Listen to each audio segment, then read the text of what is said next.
Hebben we wel genoeg licht? I don't know if you can see me. Can you see me? Ja? Oké. Hallo iedereen. Ik ga even naar de technical person kijken of alles aanstaat. Ja, alles is goed? Oké. Hallo. Sommige van jullie zijn volgens mij heel expres hier naartoe gekomen voor Olave Talks. Anderen zijn soort van gerecruiteerd buiten. I understood. Dus misschien is het wel handig als ik even uitleg wat hier gaat gebeuren, of niet? Oh yeah, sorry, I forgot. We're doing this in English. Sorry. Languages. I sometimes have that I'm reading a book in one language and not realize till midway in the book that it's another language than I thought I was reading it in. Does that ever happen to anyone? Yeah? Okay, it is. So, hello, my name is Olave. It's my understanding that some of you quite deliberately came to this program and others are have been recruited from the outside and you don't know what's going to happen. So I'll just explain a little bit what's going to happen. My name is Olave and I'm, sorry. And I started a few years ago a program on YouTube called Olave Talks, and which is basically what's going to happen right now. You're all now in a YouTube situation, actually. Luckily, the cameras won't point at you, so this is just us two here.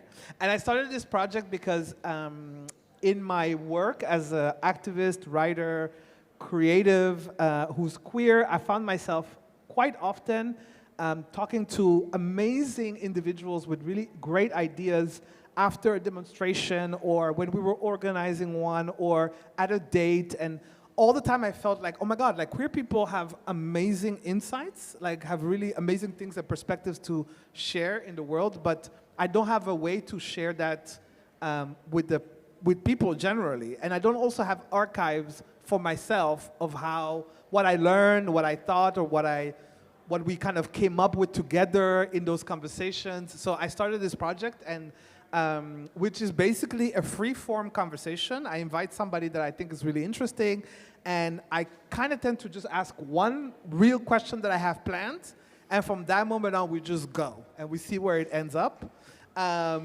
We also normally is supposed to be maximum 1 hour. I have yet to have an Olave Talks that lasts 1 hour. Almost every one of them lasts 2 hours. So I know, it's really bad. I'm really sorry. I'm sorry for you as well. I know I told you it's going to be 1 hour, but most of the problem why it takes so long is because I'm the worst interviewer on earth. I talk more than the people I invited, so it's a bit tricky.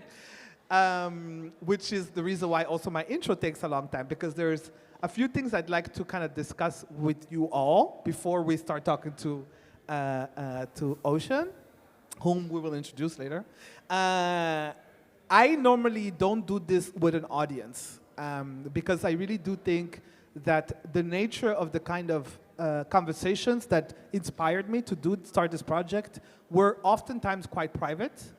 And we're not antagonistic, we're not hostile, we're intimate in a certain way, and there was a lot of room to come up with things as we were just, I believe that in conversation you can create knowledge together, right? So especially when you have the space to be vulnerable, when you have the space to not know certain things, and when you have the space, for example, to make mistakes and that was something that I feel always very anxious about in an audience, because the audience and podium people relationship that we're used to is one where we look at people on the podium as people who have to have full systems and answers and cannot be vulnerable, cannot make mistakes, have to have the perfect language. And if they don't, we can call them out on it. We can be like, you forgot to mention this, or if you say this, are you also not, we can we're so used to being hostile as an audience.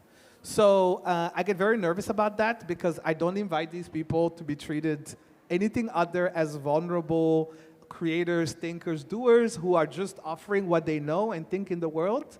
Which is something I'd like to agree with you all on this, that we're going to be very nice to Otion. Okay? We asked Otion to come here and talk to me and without being like, Otion, you have to give us answers, and if your answers are wrong, we can crucify you. So that's one thing. So I would really want to invite you all to be very caring towards Otion.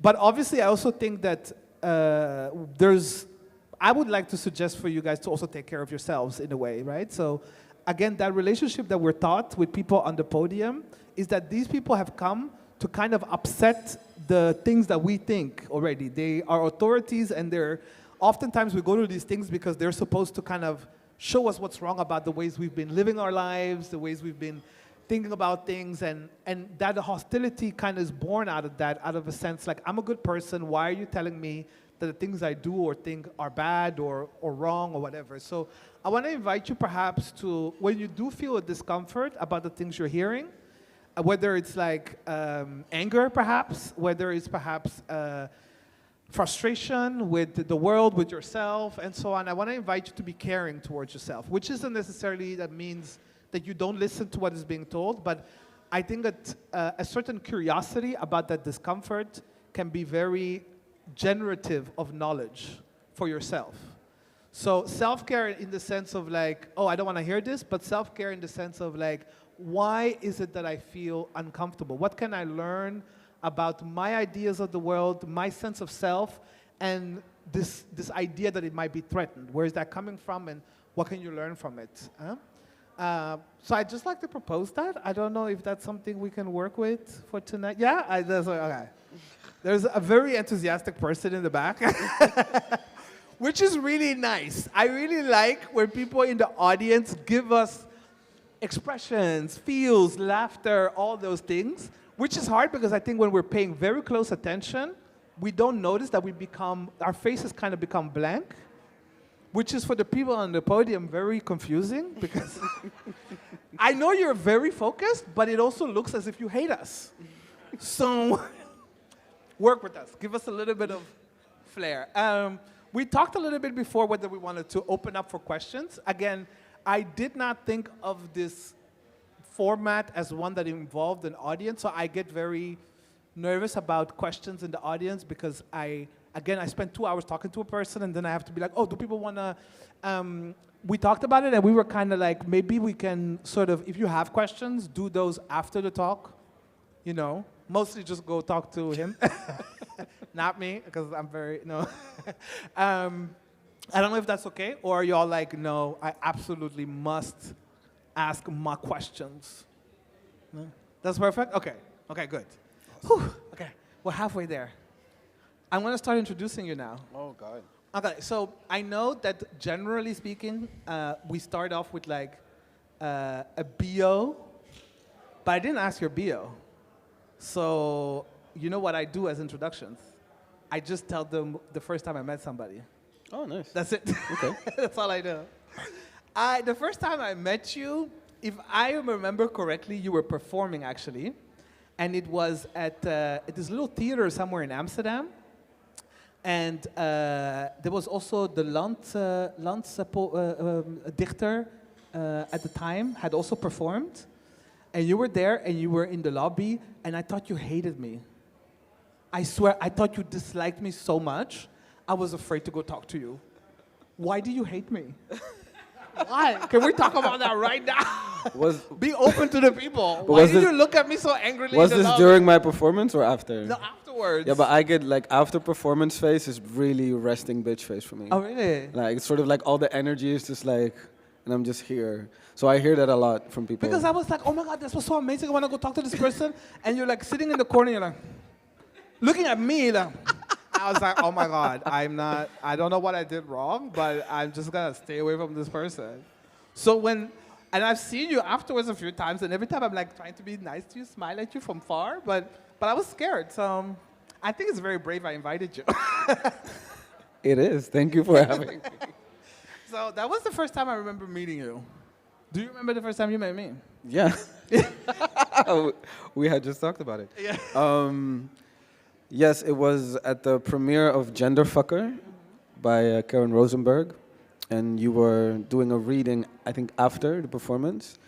And I was just very impressed with, first of all, your writing, and then also the fact that we grew up very close to each other in Amsterdam, like North Otion. Here, actually. I went to school here in Zandam. All comes back. It all comes back, yeah. And yeah, and your story really touched me. So I remember that. It's like, okay, Olave. No, you didn't hate me, so No, that's I was actually definitely no, but I've always been like very impressed, and even okay. yeah, I'm gonna I give you forgive your you. flowers. So So we invited you obviously because you're awesome, but also because you're one of the artist residents here at the TEM. yes. What are you researching? What are you doing? What are you up to? Um, well, when I was invited and I heard the theme was abundance, I was like, what is abundance to me, or when do I feel most abundant? And from that, I created a statement, and I said, okay, this is the statement that I literally put it on the wall, and then every day it's going to inspire me into creating music or text or anything that I feel. And it is, I am a community of identities stretched out over time.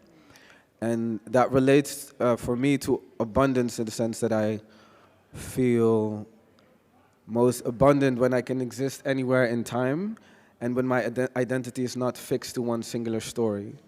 And that's also how Otion was born, because for me, Otion is really the projection of my childhood self, of the artist that he needed to see. So I always refer to myself in different points in time, and through that I allow myself to experience a more whole sort of circular timeline experience of myself, rather than I am here at a distance from there and it's only one way and then it's done. Does your as you move through these, or as you explore these different identities, these different selves over time, do you find yourself interested in different ways of relating to those different identities? Because I remember on the phone we talked really quickly, and you talked about healing, for example. Are there times where in your work you feel a particular need to heal certain histories of yourselves or futures of yourselves? Or do you have at other times a need to challenge certain things of that you have been or could be? How do you how does that shift in terms of inspiration? I mean, I think the whole concept was born out of the idea of healing myself. So, for instance, I did hypnotherapy, and then you sort of regress back to your childhood self. And I really was fascinated by the idea that there are parts of me stuck in time in an experience, and because of that, there's a resistance of flow in my here and now experience. And I think from that moment on, I realized that there is a possibility to travel back and forth. So I think that made healing like a sort of a key thing. But then it's also about reimagining and even the past, because I only had one particular perspective of things. And the same, allowing myself to dream in the future a bigger version of myself, because I think you are always conditioned to have this fixed identity, and the fixed identity has a possibility in the future. But if I let that identity go, there's abundance. So you don't experience that as so what I'm hearing is you don't think of it as fate. You don't think of there is a future that I have, and I can move as an artist through that, but it doesn't feel like destiny or something, no? I mean, maybe it is, but in the space that is sort of the life and death of me, I think there's a lot of room to play, and I think we live in a world where that room to play is being very limited because we are so conditioned to identify to something very specific. And it's not about throwing it away, but it's just like loosening it up, playing with it, exploring it, discovering it, because I feel that the firmer you identify, at some point it literally becomes rigid. And in that same way, if we talk about healing, if I identify with a certain traumatic experience, then it will always hold me from the potential future. I'm still stuck. I'm still stuck somewhere. I know where you're going with this. No, give it to me, give it to me. I'm still stuck at this other thing, which is, so you talked about playing. Mm-hmm. Do you not believe in personal growth and progress then? Like you play with who you could be and where you're gonna go, but you don't have this sense of like, I have a mission, I have somewhere, things I have to achieve, things I have to grow towards, and I'm not finished yet, I need to work hard to fix these. You don't have that as an artist? Because I struggle with that. I struggle with this constant sense of like, I can't play around, I need to get serious, I need to like really focus and figure out what I do wrong and get better and become more successful or whatever. But when you're talking about playing and about imagining bigger futures, I'm like, come on. No, but I think when Why are you so free? It's a birthright. I'm here to be free. No, but I think I don't think it's exclusive. I think, and when I talk about playing, it's playing with the potentials and the possibilities, and of course it comes from a desire to manifest something specific or to have an impact. But even the amount of impact that I can have is also very much related to who I believe I am. And I love it when my life challenges the idea of who I am and that I have to constantly reshape, like, oh, I thought this was possible, but now this is happening. So it's more like an expansion and playing with the room where you can move, then it's like I'm just playing around. It's more, yeah, does that answer? It doesn't feel, when I'll just tie it into kind of like perhaps more,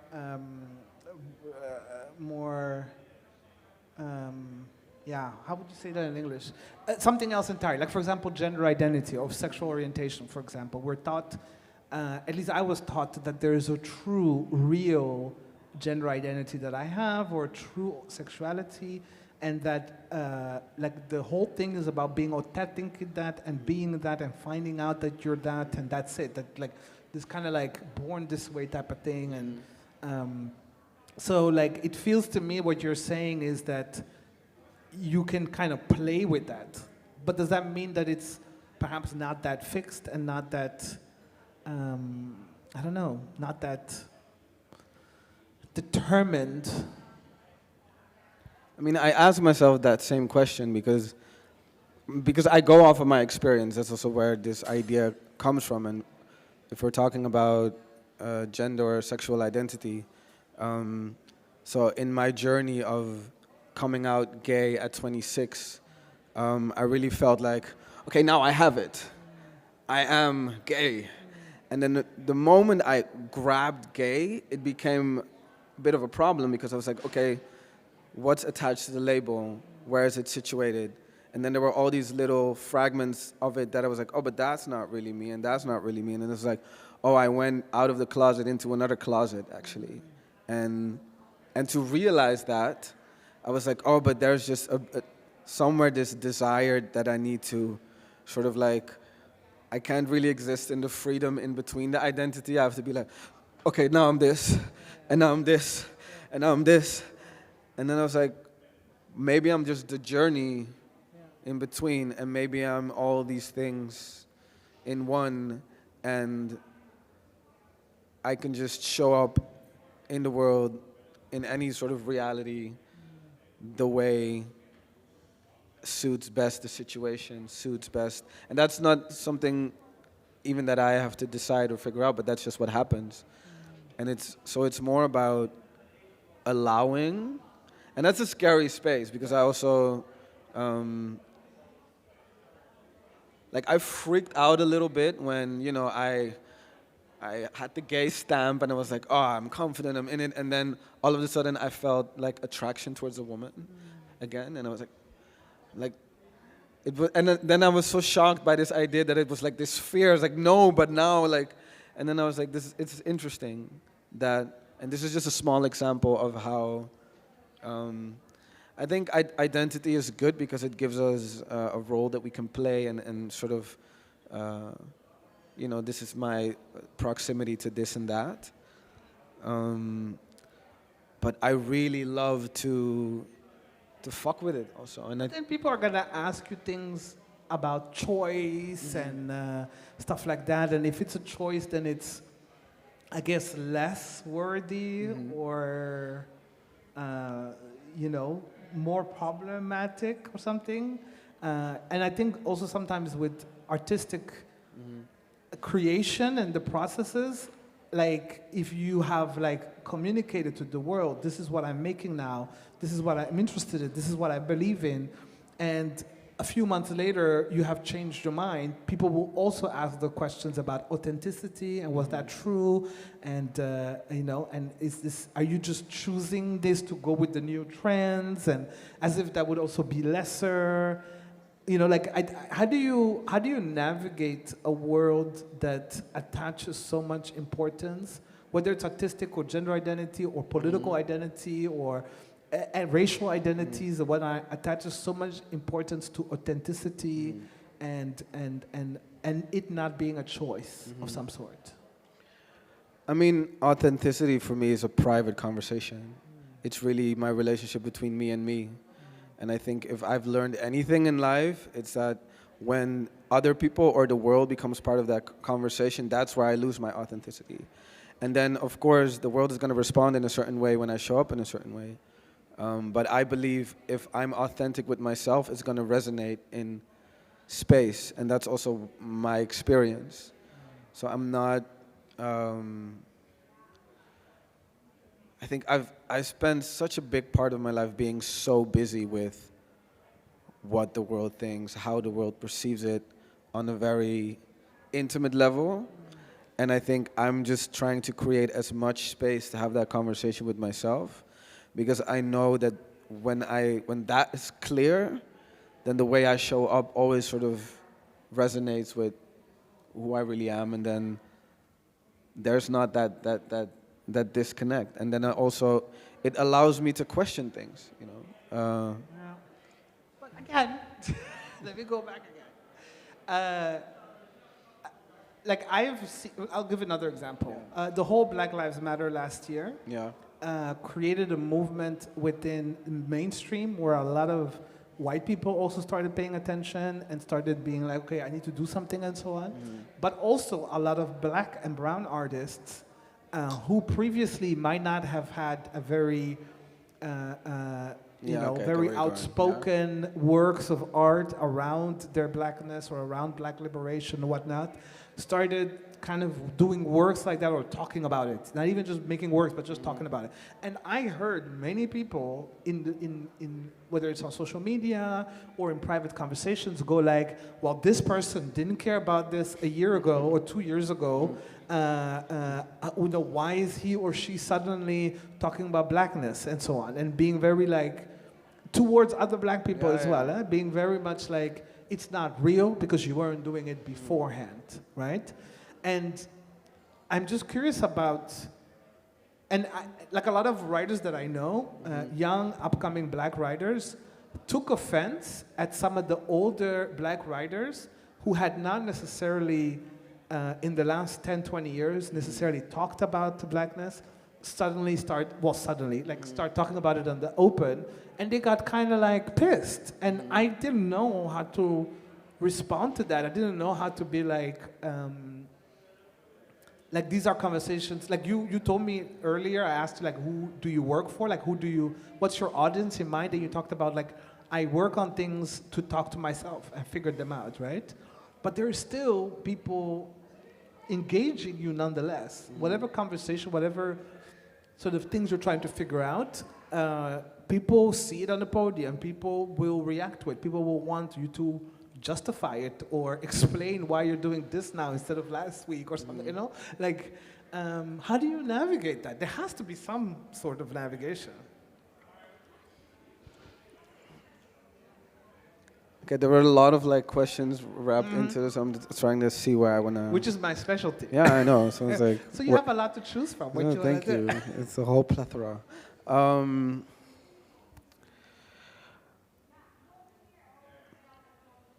I mean, I think we need to start in a little bit more of a understanding and compassionate place. And I also think that young writers or young artists are very quick to say, like, the older generation didn't, and it's like, really do your research first. Also, within my own family even, and that's just how the collective consciousness works, is that a lot of people struggled with things internally, but then gained the confidence because it's a more out there conversation, and then they feel the freedom to do it. And of course, there's people taking advantage of, or being like, oh no, this is not a topic, so I'm going to jump on it. And that's for them and their relationship with themselves and their own authenticity. I don't really worry about that. And I think for me, it really happened the other way around. Like, I think I had in my repertoire one piece that's like, I'm not black, I'm deep. And it's about this whole label of blackness and sort of, and it refers to ancestry and transatlantic slavery. And that was the piece that was always requested, which was good, but at some point I just got super exhausted because I think I sort of came on the scene in a moment where talking about blackness and queerness was welcomed, and that was part of what I was saying. But I think now it's also very exhausting to constantly, for me, that's what I feel actually, because like when the crowd goes this way, I often feel like I want to go the other way. And for me, there's something, so many things so far beyond that conversation that I'm also interested in, that I feel I want to be able to talk about, create space for. And I don't know, I tend to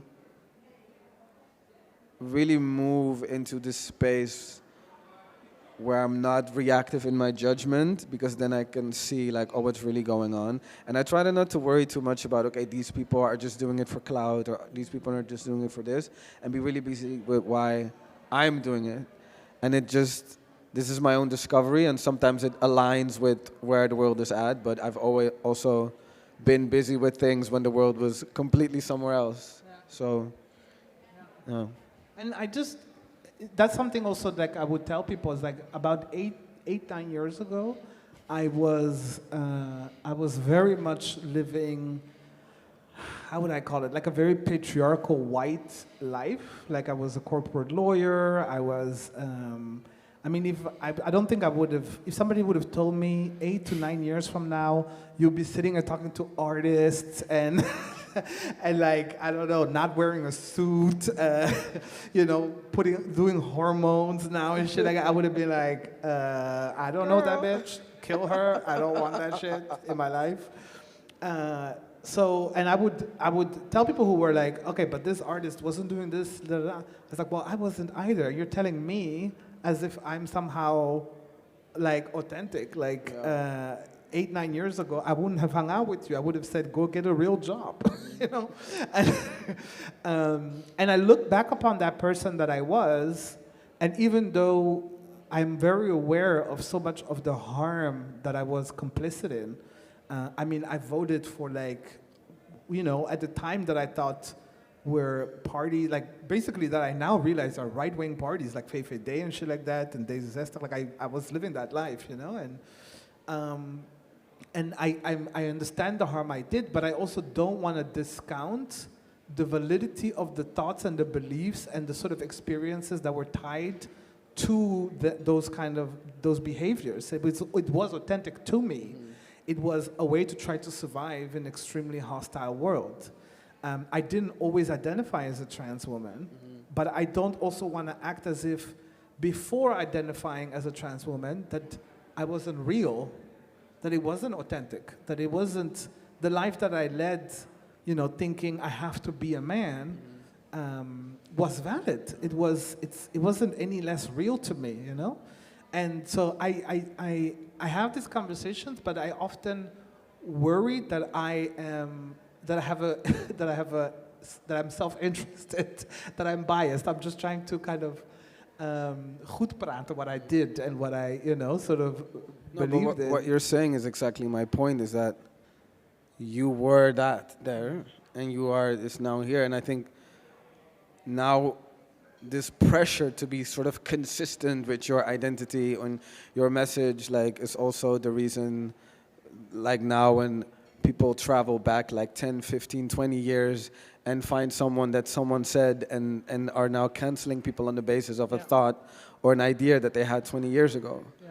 And it's like... I don't know why I haven't been canceled yet. It's just that I wasn't on Twitter. But like the things think I've that's been very it. open about the things I used to do, and yet no one has canceled me yet. I'm like, people are finding tweets of Justin Bieber when he was like 12 and canceling. I'm like, what? And yet you follow me and you share my shit. Like, I've told you I was very problematic. Yeah, but I think that's the whole thing. I think we are very consistent in our inconsistency, and I think accepting that, and also because that's development, and I feel now in a world that's getting more and more polarized, it's sort of like now there's this. That's the thing. Everybody that puts themselves into this, like, okay, this identity, it comes with the fear, because we all know you cannot be consistent with that. So then either you have to hide things and lie, or, go back and delete all of your Twitter comments and be like, okay, now I'm this person, instead of like, hey, let's have compassion for the fact that people can change their mind, that people can change their opinions, that people can grow into and out of things. And I'm also... Yeah, and that we all don't have to agree with who people were in the past. That's a weird... But yet, I also feel like so much of our... I think this is a tricky thing to say, because there's no such thing as one black community, obviously. There's no such thing. I'm Burundian, diasporic Burundian from the Netherlands, in North Holland, which is a very different kind of experience than, say, diasporic Burundian in Belgium. First generation. I traveled to here, while I'm noticing people my age who were born here as Burundians also have a very different kind of communities than I have, and so on. So I'm not necessarily thinking of black community as one thing. But I do feel generally that this sense of urgency around issues and about militancy around blackness and about black liberation within all these different black communities, I feel to a certain extent as a writer that I have a responsibility towards them, and especially a writer with a platform. I get to do things like this at him, So I'm thinking... Sometimes I feel like I can't just make art for me, that I have to make things, write things, and participate in projects that answers this need from these communities that, I don't know, because I've also experienced it, have a lot of pain and suffering. And so I don't exactly, how do you deal with... Maybe I'll ask you, because then maybe you can tell me what I should do. How do you deal with that kind of needs in these communities, which I care about, even though I may not be part of all of them, but I do care about them, and their claims to what I should be working on. And it can be very different claims. Huh? So I've seen, for example, Lil Nas X, the black community in America is very much like, you shouldn't be doing anything gay, while a lot of queer black people are really happy with what he's doing, while some other queer black people think it's too much and he's harming the community, So again, it's not that the claims are very consistent and clear or something, but I feel like I have to relate somehow and figure out some kind of strategy that I can't just think about what I would like to do. You know what the thing is? Which is sort of hard when you're part of a minority or a marginalized group, is that when you jump on the scene, you have to be a spokesperson for the entire group or community. And I resist that idea. And at the same time, I feel my responsibility is to bring nuance to the conversation. And my pure existence in the space is a form of nuance. And what I love to do and try to create space for is just that there's more voices out there so that the nuance can be experienced through the multiplicity of all the voices rather than putting the responsibility on, because it's like, why can Lil Nas X just be a boy doing what he does, but now because he's black and because he's gay, it's like you have to carry the burden of this whole group of people, and it, like white people don't have that. You know, Justin Bieber is just Justin Bieber. Justin Bieber doesn't have to represent a group of white straight males, la la la la la la, making hip hop music or whatever. You know, and that's a form of freedom that I also want to have, and also want everybody else to have. And at the same time,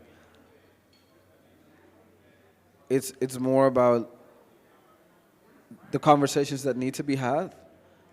I love to have that amongst the people, or yeah, to create space to have that with each other, because when we're going to do that on the sort of the public stage, then it loses nuance, because even though we can sit together and understand how far our worlds are also apart, even though for the outside world we are black persons and that means a certain thing.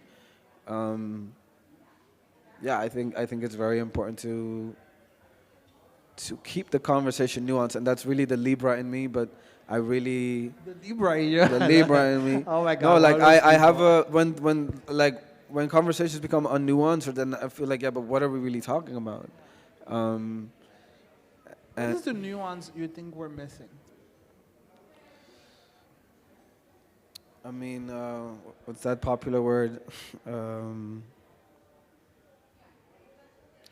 mean, intersectionality, but I think it's so important that, especially now that we've arrived here in this point in time and we're talking about black people and the black experience, is that we are, maybe we were more of a monolith in the past, but we are so not a monolith right now. No. It's so diverse and interesting. And from that point of interest, like, I think it's good to enter there versus piling all the problems and the issues on one pile, because what then happens is that amongst the people, shit starts to like disintegrate. Yeah. Because all of a sudden, people are being put into a room, and it's like, this is your room, and then they look at each other, it's like, this, I'm not supposed to be in a room with you, and I don't like what you're doing, and it's like, great, you don't have to. And I've experienced in my life having more in common with like a redhead kid from Arizona than, you know, the next black person. Yeah. So that's interesting. Yeah. And that's the nuance that we need to talk about. And of course, then there's the sort of the grandeur, ancestral trauma, the suppression, but it's like if we have this infinite resource of like history, we are constantly traveling back to the sort of like the same point in time. And I'm like, infinite universe, people. Like, how far back do you want to go? How far forward do you want to go? Like, which point in time are you going to attach your identity to? If I have a choice, let's choose the most empowering one for this moment, because I believe that that's going to bring about the movement and the transformation that we're all longing to have. And I think it's also a personal thing. Because, of course, there's a certain DNA, there's a certain stories inside my body, but I also believe that it's ideas generated in the present moment. So when you talk about moments that are empowering to us, that we can go back to, in this infinite, history that we have, because yes, indeed, black people's history didn't start from slavery, It didn't start from colonialism either. It also certainly didn't start with the Egyptian, like the Hoteps love that shit. And the black people's history hasn't always been about kings and queens. It's also been just so peasants. Tired. It has been, it's been as complex as the presence that we have now, right? So I get that, but at the same time, I also wonder whether you can get to a point where you are looking for the most empowering things if you haven't had the time or taken the space to mourn the pain. For example, there is this movement right now to have Ketikoti become a celebration, a national holiday, which I really applaud. I think it's really awesome. But I really wonder whether, we've really had, and again, I think for me it's a different story because I come from Burundi, colonized in Burundi, and so it's a different kind of pain, a different kind of history than, say, Ketikoti and the Surinamese communities and so on. But I'm a little bit curious whether we have any rituals or any practices of mourning and of what was lost, what was destroyed, what was the pain that is literally in our genes, so I think, but I don't know, maybe I'm wrong in thinking that you should have one thing before you go to the other, but I just would think it's a shame if we don't have also, in going back to that history, give space and time for also mourning, I don't know if that makes sense. Yeah, no, definitely. But for me, it's all happening at the same time. So that's why we don't exist in one place only. So if we only refer back to a certain place, we miss out on all the other opportunities. But of course, trauma needs to be healed or collectively, and we can have rituals in place for it. But at the same time, and then, and have you had moments in your work that you have felt that a particular issue you have that has inspired you in those selves? Yeah. That you have had a moment that you felt, I have healed from this because of this work. You've had that? Yeah. Can I ask you? Yeah. There's a very specific example that comes to mind immediately. I created a sort of a theater piece called Icaro, which was sort of a self-healing ritual. And Icaro is sort of the healing songs, the medicine songs that they sing in South America, the indigenous communities.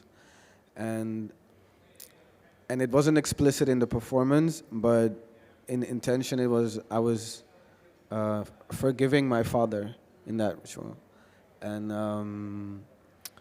I hadn't had contact with him for, I think, like 1.5 years in that period. But I did a radio show talking about it, and I think he overheard the radio show.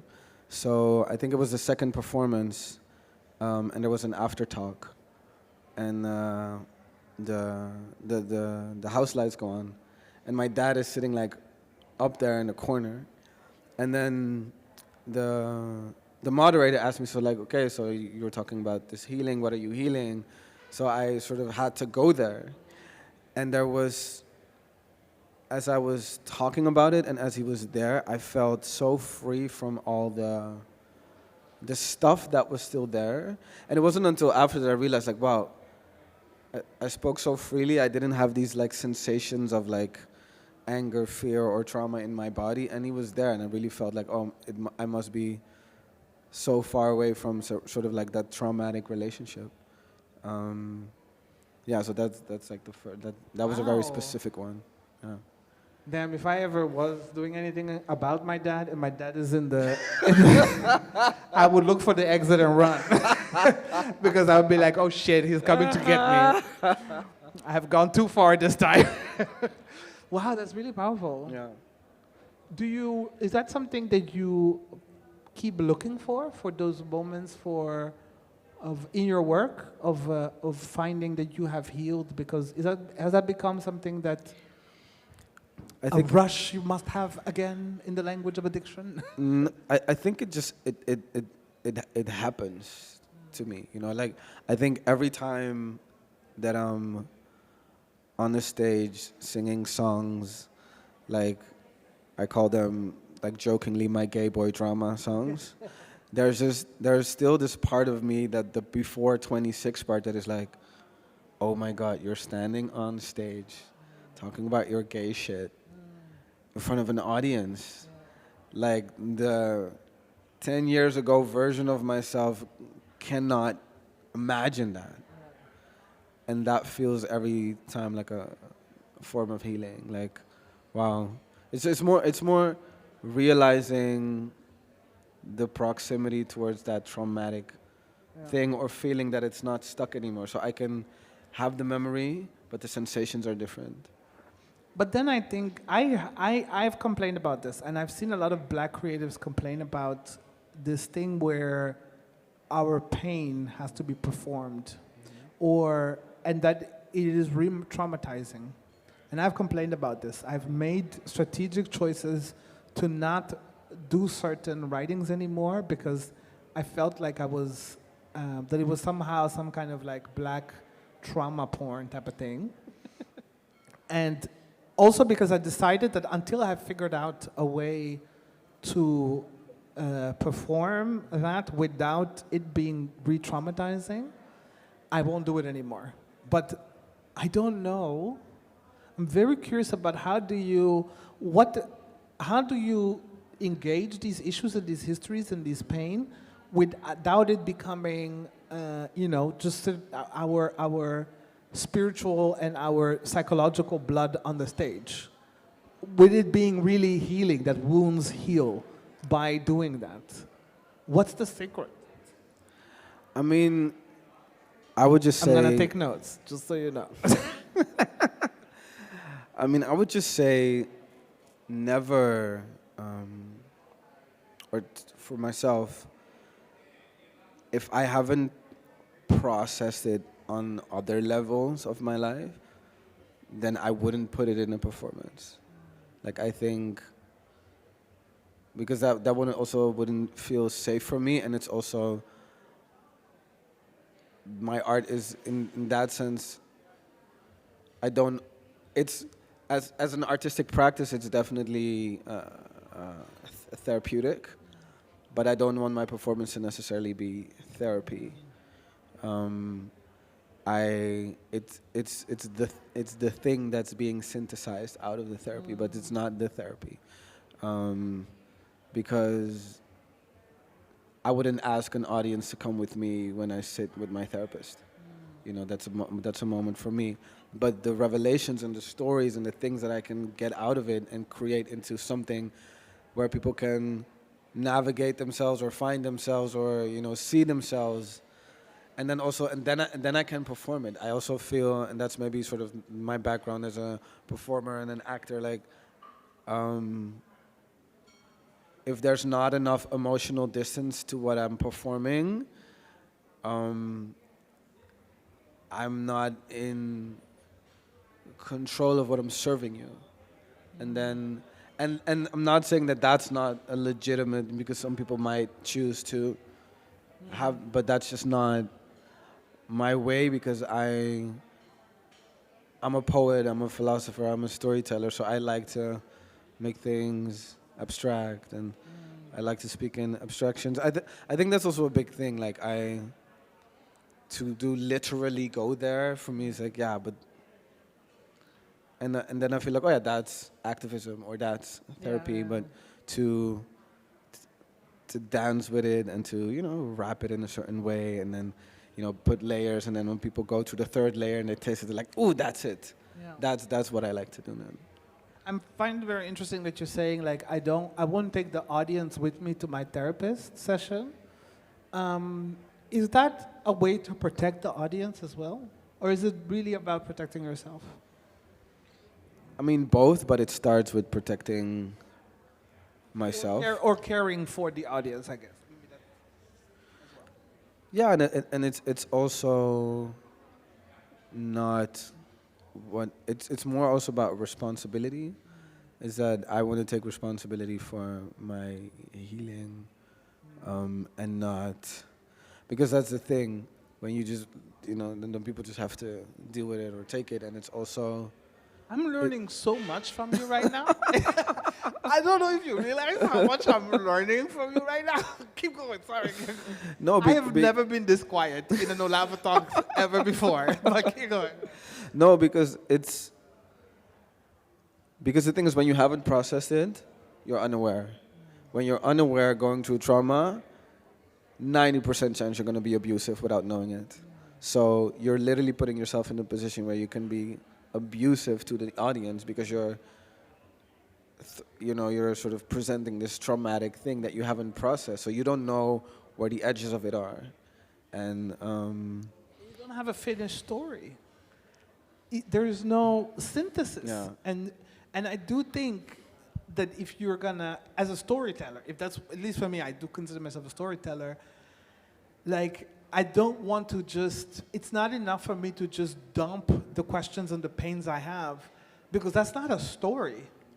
That's just, that's perhaps a dagboek, but it's not a story. A story has a beginning, a middle, and an end. And without an end, with just this rawness, there's a certain violence that you're kind of subjecting yourself and the people watching it because you're not giving them a story. And that's really something which I struggle with because I feel like a lot of the romanticizing that I've seen and that I really like to read about writers. Like, I don't just like to read the books of the writers, but I also like to read about the writers. And one of the very rare writers that I've seen whom very much embodies what you're describing is Toni Morrison, but there's this really high romanticism of the struggling and pained artist and writer who puts all his pain on paper and doesn't, it's raw and it's shocking, but that's real art, And I've been conditioned to think of that as, if I am like, okay, no, I don't want to do this, I feel like I'm not being the edgiest. I'm not being the most radical in my art. I'm playing it safe. But I've stopped entirely because I'm like, I don't know how to, and listening to you right now, it's very valuable to me. It's really inspiring and also challenging for me to indeed work things out before I try to put them on paper and just dump them on people because it's a raw and real art or something. But I'm kind of curious whether these kind of strategies, whether you were also because you're a trained actor, musician, you're formally trained, right? Dancer and everything. And I'm kind of wondering whether there is that sense of wisdom, that kind of, in your education, that you were taught to not just put everything on the stage, but to also put your story, your wisdom on the stage and not necessarily just the pain. I think starting as a dancer, like for me, like movement is very poetic and it's abstract. So because I went through a training where you learn the language of movement and you learn about your body and relationship to space and relationship to sound and idea and concept, there is sort of, you have to funnel what you're saying through that language.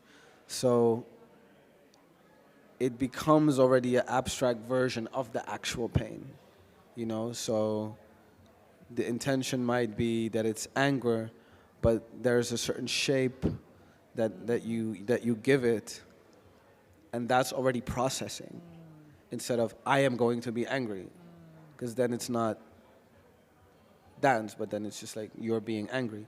And I think having dance as a foundation, it always needs to sort of translate to true, because I think that's the beauty of a craft, that it's you can make an abstract version of just like someone can put really a lot of pain in a etude, but it's not like you're being hit with pain. You're being hit with like this beautiful poetic translation of the emotion, and I think that's just what makes what I do interesting for me. You know, yeah, that would be. That's amazing. And I'm a little bit curious whether sort of like the audience. So you said, for example, there was a time where you had I'm black, I'm not black, I'm deep. That people were asking for that, and I assume the curators, the programmers were asking for that. What happens when you say no? That's not what I'm gonna do that day. I have a new piece. I have another story I want to tell. What happens? What are the real life consequences of saying that's not what I'm interested in right now? I mean, I wish I could make it more juicy, but I think people are generally. It's more that people suggest it. So it's not like people say, I want you to do it. I mean, there has been moments where people requested it specifically, but in a context that it fit. But I have been invited for things that were just about black pain, black trauma in whatever form, and then I just say, no, I'm not going to be part of it because I don't... it's just not interesting for me anymore to, you know, because it's also, I'm always busy, like, what am I adding, right? So then there's like, okay, there's already a lot of that. I want to be part of this color now, you know?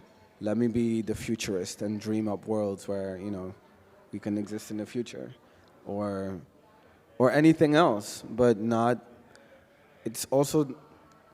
Yeah, it's boring for me. It's boring to constantly go to this sort of oppression narrative. Because it's also like, yes, I've experienced it. Yes, it's part of my life, but it's not all of my life. I have a lot of experiences, and I think it's we're missing out on so many other beautiful perspectives of like black artists, black queer artists, in other themes and parts of life if we only sort of... So tell me more about your oppression. How was that? How was that? How does that feel? Oh my God, I feel so bad. I, for example, refused. I remember one panel that I was on, and they had sent me the questions before, and I had decided I wasn't going to answer one of the questions. And one of the questions was, give us an example of when you've experienced both transphobia and racism at the same time. And I sat there and I was like, no, I will not answer that question. What does an example do for you? I mean, this is a very painful moment in my life, and I'm sitting here telling it to you. What are you gonna do? Like, exactly what is the contract between you and me when I tell you this? Are you gonna like go and, I don't know, talk to the person who did it? Are you gonna go change laws? Are you, what's the what's the context? Why do you want to know this? You know, I'm telling you, transphobia and racism can happen at the same time. Why are you insisting on a personal example?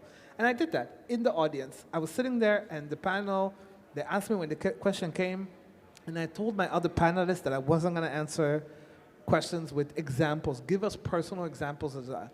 And unbeknownst to me, the other panelists who were invited because one of them had disability, they were all asked a variation of like, give us a personal example, and they all decided they weren't gonna answer that question. We're sitting there and we're like, no, we're not gonna do it. The room, full of white people, became so hostile towards us. Like up until that point, they were like, oh my God, so interesting, so deep. But the moment we said, and they found out that we had a boundary, and that boundary was privacy to a certain extent, but also like, why do I have to perform this? Why do I have to tell this to you? What are you gonna do? Tell me first who are you in the first place? Why are you sitting here and collecting stories of trauma of people, you know? And people were so angry, yeah? Like we had people tell us we didn't want to be in dialogue, we didn't want things really solved. Why don't we want to be open? Why do we distrust white people? We're racist.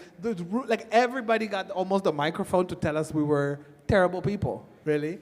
And I remember sitting there and thinking, it's interesting that these people are not aware of how racist this is right now. Like, they come feeling that they're entitled to a black person's trauma. And when it's refused to them, they get hostile, you know? And I made that choice, and I've kept to that choice. Like, I do sometimes write about terrible things that have happened to me in my life, but only when I feel like I have a story about it, that I have learned something, I have processed it. And yet, I do feel like the assignments that I was getting in the beginning when I was still, the writing assignments I was getting, I'm not getting anymore because I won't do that. There are other people who are still interested in my ideas and thoughts and so on. And for example, my ideas on care and on, right now I'm doing a piece about the relationship between artists and their communities. Somebody is interested, will pay me for that. But it is interesting to see that there are also a lot of programmers who will not contact me anymore because I won't do that kind of writing anymore. So I do think that there's a real life consequences, to setting boundaries. Definitely. Yeah. Definitely. Do you feel that that as you talked about like Justin Bieber can just be Justin Bieber? Do you think that we as black artists have something? We can do certain things to just be Olave and be Otion? That there's something that we can do on our end of things in that relationship and in that negotiation. Yeah, are we going to negotiate it? Mm. And that is so interesting. So many of us are afraid to negotiate. So many of us are afraid to say no. Yeah, but I think be less intimidated by the people that invite you, and know that you're bringing value to the table. It's not like, oh my God, thank you for...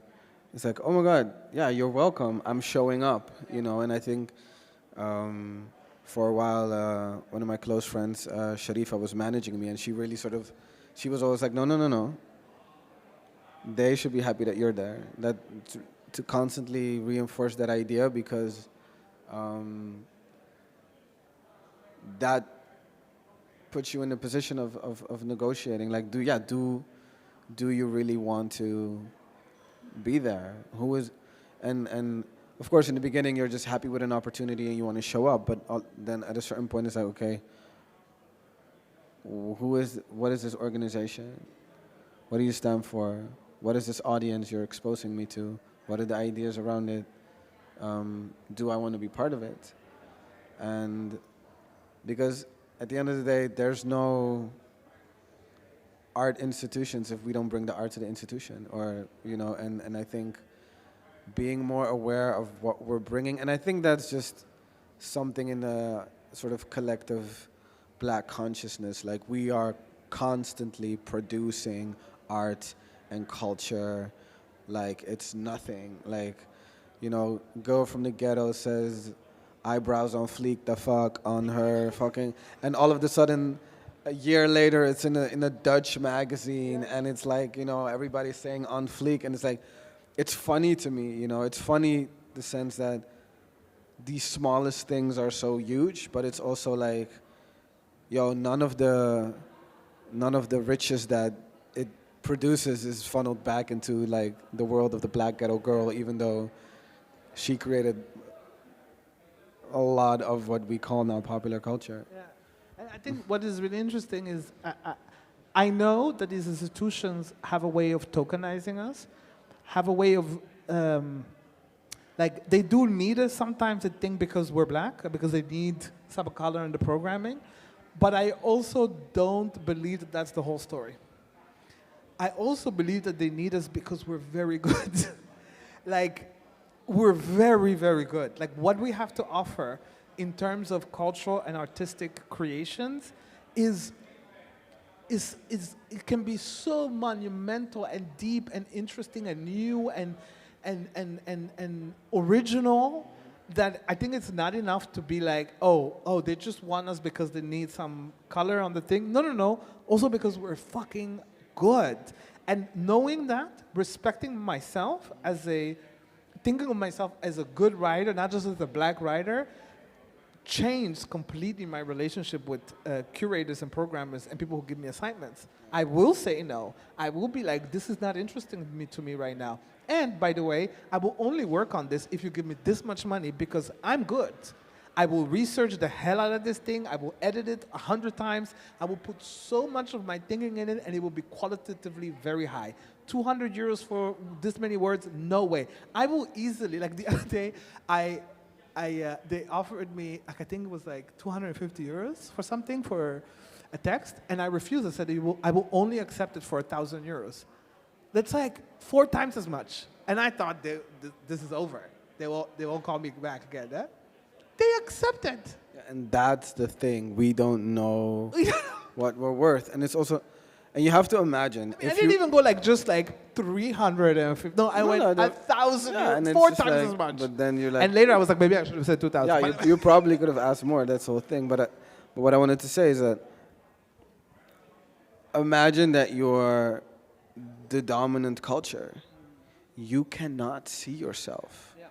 And then there's these people within your world that in order to survive, they have to know you better than you know yourself. You want these people to reflect on the world they live in. Yeah. Because everybody's learning from that. It's not, that's also what we as black artists do, or what we as queer artists do, sort of, we're feeding back into the norm information about the world that we all live in. It's very necessary, and I think by doing so, redefine norms entirely.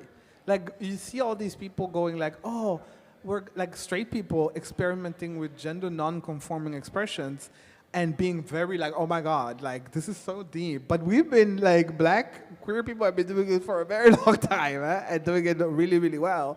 So we have this ability to not only see them, but to also create entirely new and interesting models of change that they need.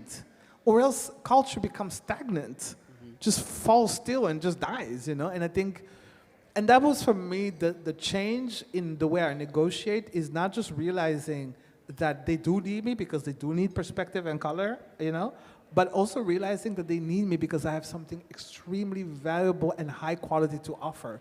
So like thinking like, oh, they need me because I'm black might get you like 400 euros more than, like the 250. But if you think, actually, I'm also very good, that's when you start going high. That's when you get, and I think it's okay for it to be like, I don't think it's arrogance or something. I think it's, in history, black people have proven very well how good we are at things. Yeah, but I think that's the thing. You define your own worth, and that's the thing. When you express a certain value, you have to carry the responsibility for it. So I think it's just your relationship to your own effort and your own authentic conversation with yourself, like, because there's one thing to be like, this is my value, and it's like, okay, we're going to give that to you, or the world is going to give that to you. Now you have to carry the responsibility. And if you are able and willing to carry the responsibility, then yeah, if you are $1 million person, be that $1 million person. Listen, so can I suggest another artistic project you need to undertake? Teach people. I've learned so much from you in this conversation. I love all the conversations I've had in the last 4 or 5 years, but you have literally stunned me to silence a few times, and that does not happen very often. You have an incredible amount of wisdom. I think when we talked about earlier which nuance is missing, the one I had in mind was vulnerability, and I think what you brought here is what vulnerability can do. Like that deep sense of thinking and feeling, and that deep kind of wisdom that can come from being a truly vulnerable person. I think you really you exemplified that very well. I want to thank you so much. Wow, I really appreciate these words. Like, it's really coming in. I'm allowing it to come in. Thank you. Because what you're saying is all that I hope to be in my life. So I have no words. Oh my This was an amazing conversation for me. I feel like in 5 years we have to do it again. Okay. Every 5 years I want to sit down with you and be like, listen, let's catch up. Let's do that. I applied this and this and that. Did I do okay? I'll make a Thank list. you so much. So we can turn off the camera now. You can ask a question if you want. We still have